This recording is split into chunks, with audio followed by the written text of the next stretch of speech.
Nobody knew there'd be a pandemic or an epidemic of this proportion. Nobody's ever seen anything like this before. Nobody knew?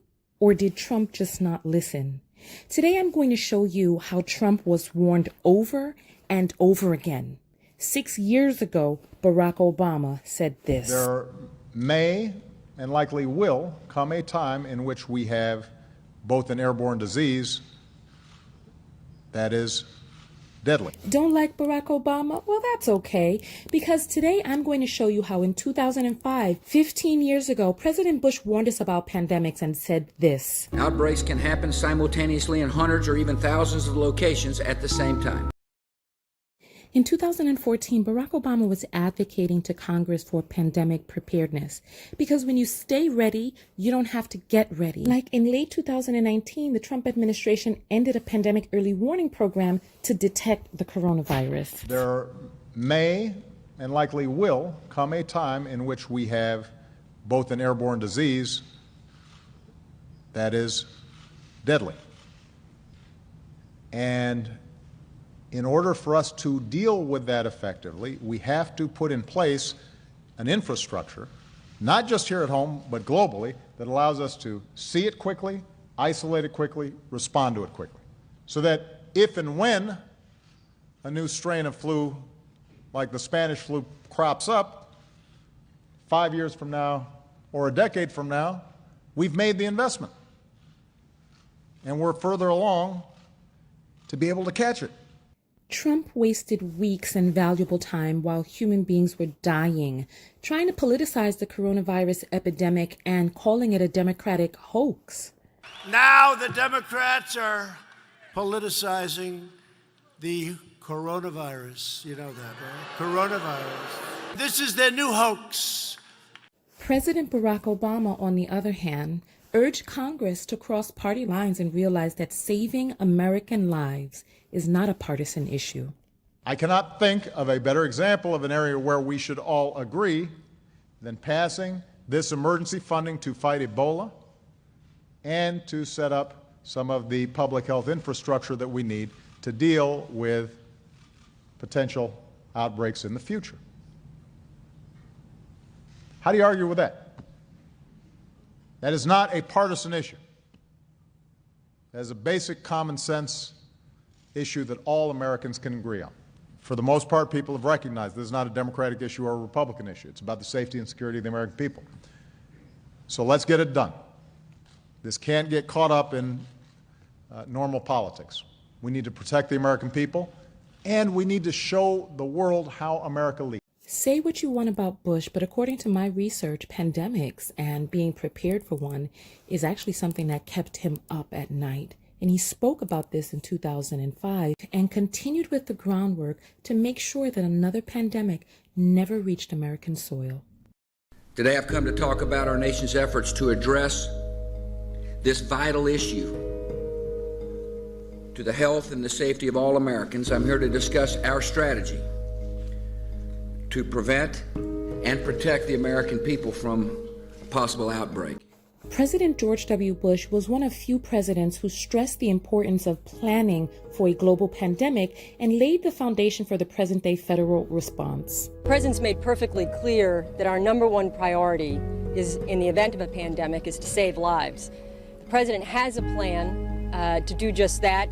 First, we must detect outbreaks that occur anywhere in the world. Second, we must protect the American people by stockpiling vaccines and antiviral drugs and improve our ability to rapidly produce new vaccines against a pandemic strain.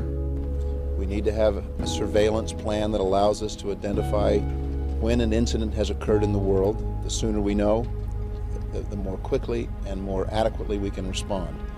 We thought it would be irresponsible not to take on the pandemic planning effort to make sure that whenever it is, under whatever president's watch, that as a nation we're better prepared because it's the right thing to do. It can't be avoided. A pandemic is unlike other natural disasters. Outbreaks can happen simultaneously in hundreds or even thousands of locations at the same time. And unlike storms or floods, which strike in an instant and then recede, a pandemic can continue spreading destruction in repeated waves that can last for a year or more. And one day, many lives could be needlessly lost because we failed to act today. You have said nobody could have seen this pandemic coming. Who dropped the ball?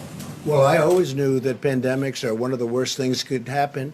If you were preparing for a pandemic, why is it we don't have enough masks, medical equipment in this? The previous administration, the shelves were empty.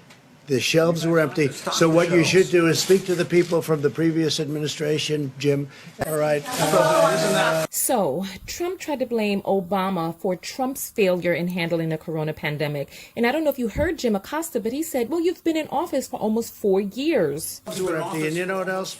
The military. The president blamed the Obama administration and said he was left with an empty shelf. I repeated back to the president, he has had 3 or 4 years to stock the shelves, to prepare this country, to get the federal government ready for a threat just like this. He has said in the past, you couldn't have seen this coming. This was an unforeseen problem, this coronavirus.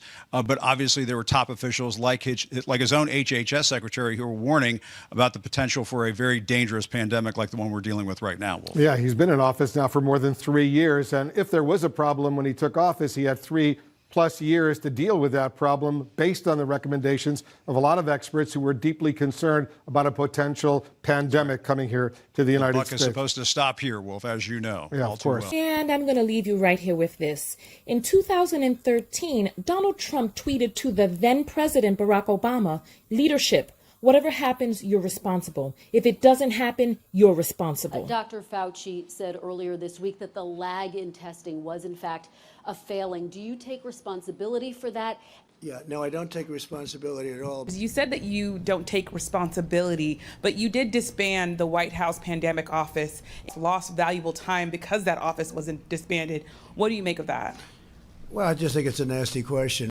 And when you say me, I didn't do it. You say we did that. I don't know anything about it. You don't know about the reorganization that happened at the National Security It's the administration. Council. Perhaps they do that. You know, people let people go. You used to be with a different newspaper than you are now. You know, things like that happen. But this was Please go ahead.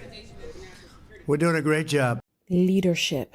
So who do you believe? Do you believe the Obama administration left the coffers dried and empty, so that after 4 years in office, Trump still couldn't fill them up?